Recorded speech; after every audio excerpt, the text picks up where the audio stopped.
So here are two critters that we haven't seen in a little while, and there's Solomon. I've got a confession. You know I like to keep it real. So I had a bit of a scare, guys. Here's what happened.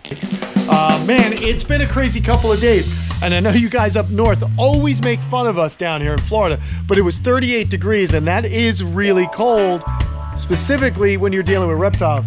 Luckily, it's back up in the high 60s right now. We just had a little bit of rain to cool things off. You'll notice my pond is a little bit milky. That's because I have been running well water into this pond for the last 48 hours to make sure the temperatures stayed constant for the cichlids. And as you can see, it worked.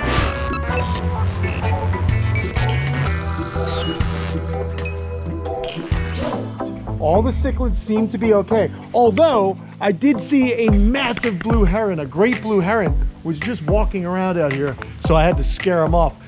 It was kind of nuts. So all the animals, I mean, I rounded up everybody. And if I didn't think that their heated boxes were gonna work, or if I didn't feel like the temps were holding, I kind of put them all inside the warehouse, inside the actual snake room. So it was kind of a mess in there. There was a bunch of animals in there. I'm running water through here just to kind of clean this out. We're gonna shut it off right now. Let me show you what I got going on. You remember these Japanese Reeves turtles? Well, they're doing very well. They can handle the cold, which is very nice for me, because I like having animals that just can handle this kind of cool or even cold weather. In fact, my friend Maurice Rodriguez, I called him up and I checked on him. I said, listen, Maurice, it's going to be in 38 degrees down here for one night. And he was laughing. He goes, dude, I kept them out all year long in New Jersey. So no big deal. So these guys are good, but what I've done is I went ahead and I moved, well, let's see, I moved our juvenile Orlidia into here because I really wanted to keep a better tab on them since they're so young. These guys, I didn't want to run the risk of, well, number one, I pulled them all out of the ponds. Okay, and they were in tubs in the snake room for the last 2 days, but I pulled them out because they're cute. I don't want to lose track of them in the ponds out front, so I'm going to raise them up a little bit more in here with the Japanese Reeves turtles. There's plenty of room for everyone in there, so I'm kind of keeping them. But this is what the giant river turtle, or Orlidia borneensis, looks like as a cute little guy. I think they're amazing. Now these are about a year old. They came from the Miami Zoo, and these are one of the turtles that I'll often take because, number one, they're hardy. As they get much bigger, they've been living in the large pond I have here at Kamp Kenan, and they're doing extremely well there. In fact, the behemoth that lives in there, the Leviathan, he's close to 100 pounds, and he's been in this pond for 10 years. I actually didn't see him for 7 of those 10 years, if you can believe it. I put him in, he disappeared because they're kind of cryptic. Their behavior is very secretive. They kind of live on the bottom of the pond, and they really just kind of eat off the bottom of the pond. So I didn't see him for a long time, and then about 3-4 years ago now, I wound up seeing a giant head that did come up to eat some pellets. So I've really been interested in this species because they do so well here at the camp, and during our our random cold snaps, they seem to take it well. But these little guys, I'm just going to keep in this because I want to watch them grow. I want to have that experience. They're very, very cool. Really beautiful little species. Oh, man. So here are two critters that we haven't seen in a little while. I thought I'd show you guys. I guess we're just visiting animals we haven't seen in a little bit. And there's Solomon. I've got a confession. You know I like to keep it real. So I had a bit of a scare, guys. I had a scare with Solomon and with his girlfriend, La Diabla. I think that's her name. Yeah. So here's what happened. You see these? And this is what I want to do. You see these latches on these Zoom Ed enclosures? Well, when you push, sometimes they twist and they will come undone. You really need to reinforce the latches on this. Now, normally I'll take a zip tie, which is what I'm going to do right now before I even forget. Let's get a zip tie on this so it doesn't happen again. But what I like to do is I'll take a zip tie and I'm going to go ahead. If you can see, you see these latches? I don't think they're very good. So anyway, long story short, guys and girls, they when I put them away, they got out because I didn't realize that this door got itself, it twisted and was open. They were able to press it open. So I lost the monkey tails for 4 days. And they were out in that cold, cold 38-degree night.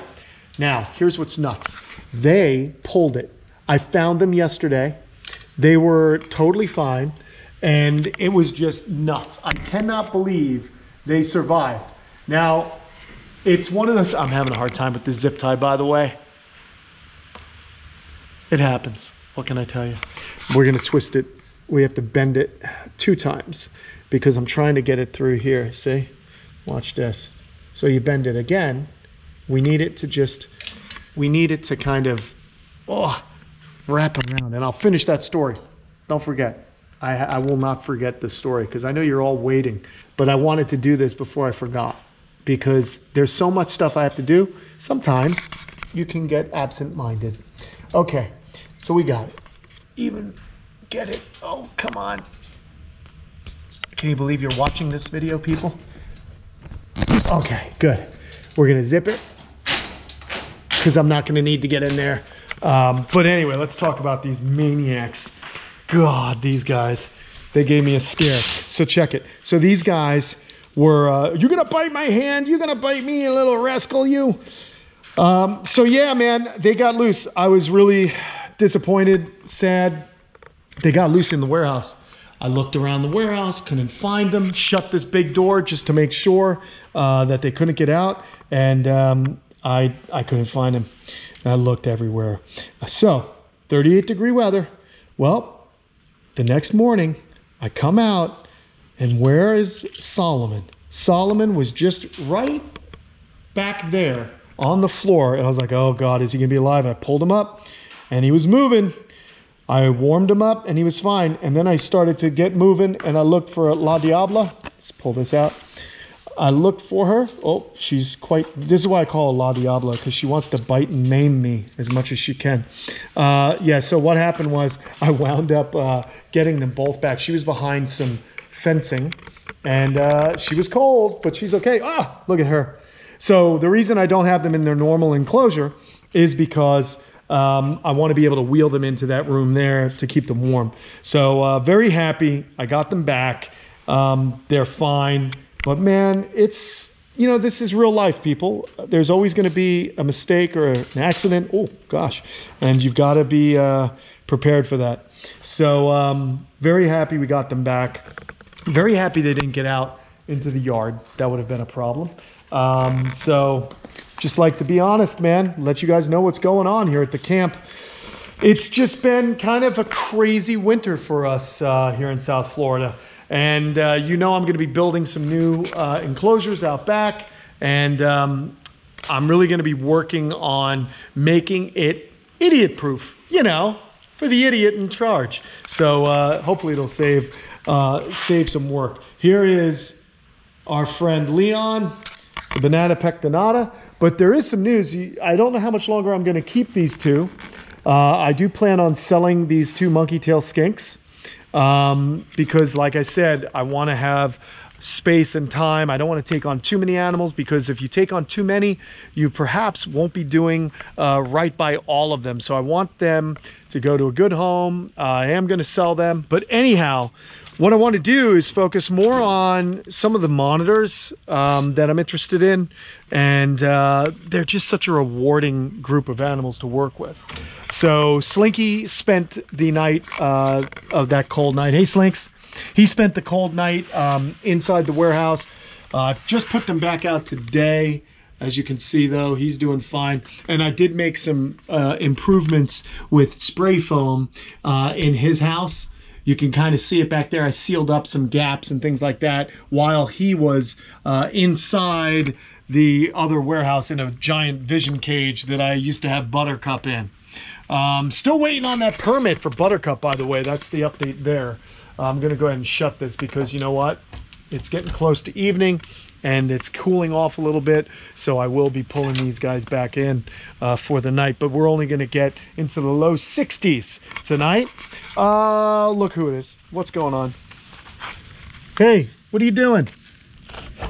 Hello. These two did fine. I had 2 heating elements in here for them. So there's a heat pad plus one of those Fluker ceramic heat emitters placed on a Fluker 10-inch deep domed sun lamp. So very cool. And there is the vacant monkey tail skink habitat that will most likely be removed here in a little bit. So let's go see what else is going on. What else is going on? Had to run a lot of water, guys, and that's just part of the deal when you're talking about this cold weather. But it was pretty neat to make sure all the animals were okay. The iguanas were doing well. The rhinos did excellent. Pinky has been put back into her house. I don't know where she is. She's probably in her box. Let's go see. Let's check out Pinky and her box.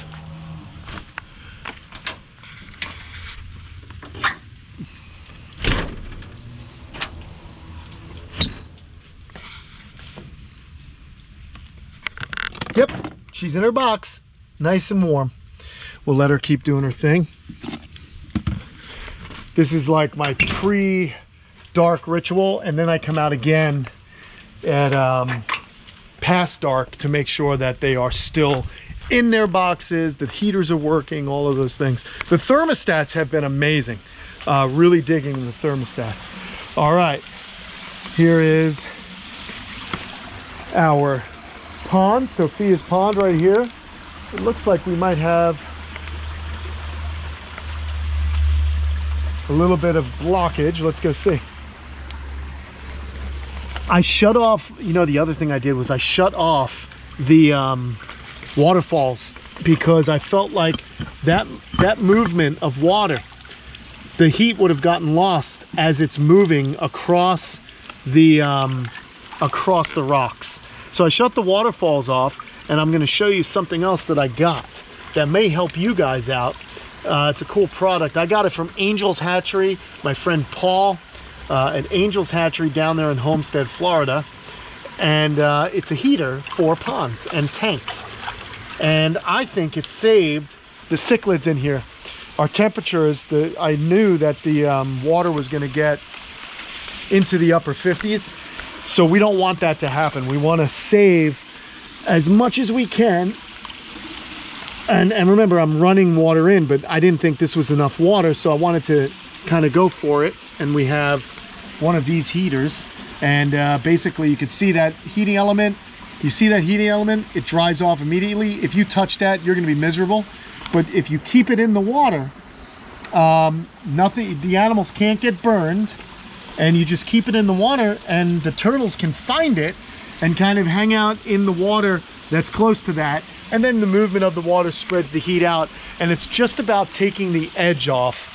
Remember what I've said, taking the edge off, not overheating the water. You don't want to do that. You just need the water to be, you know, maybe 20 degrees warmer than the air, and that'll work. And we've got another one in here. And the turtles have all been put back into these ponds. And I collected all of our Amboinensis.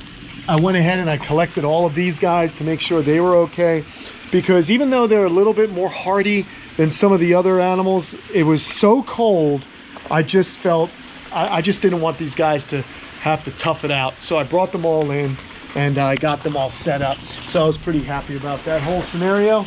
Let me just check this and make sure that there's nobody inside here since I just put it back in. Nope, we're looking good. Very cool. So this is our skimmer with our 2 AquaSurge pumps. The other thing I did is I'm only running right now the waterfalls. I'm not running any of the pumps that kind of push water along the bottom, because we want to create now a stratified layer. We want there to be warmer water at the bottom. So we're creating a thermocline. If I started to circulate the water at the bottom, it would make a more homogeneous temperature throughout the whole pond, and we don't want that. We want there to be warmer temperatures so the fish can get to the bottom. And again, these smaller ponds are going to lose heat a lot quicker than the larger ponds. But what's good is our cichlids are alive in here, Very happy about that. I did not see any dead or floating cichlids. So these African cichlids are definitely tougher than most other fish. Not as sensitive to the cold, but I have to keep an eye on them because sometimes you can get that Malawi bloat if these animals do in fact come down with some kind of ailment. But it's been very good, man. The radiateds are okay. We got turtles exploring. Like I said, we just got a bit of a spritz here. It's gonna happen.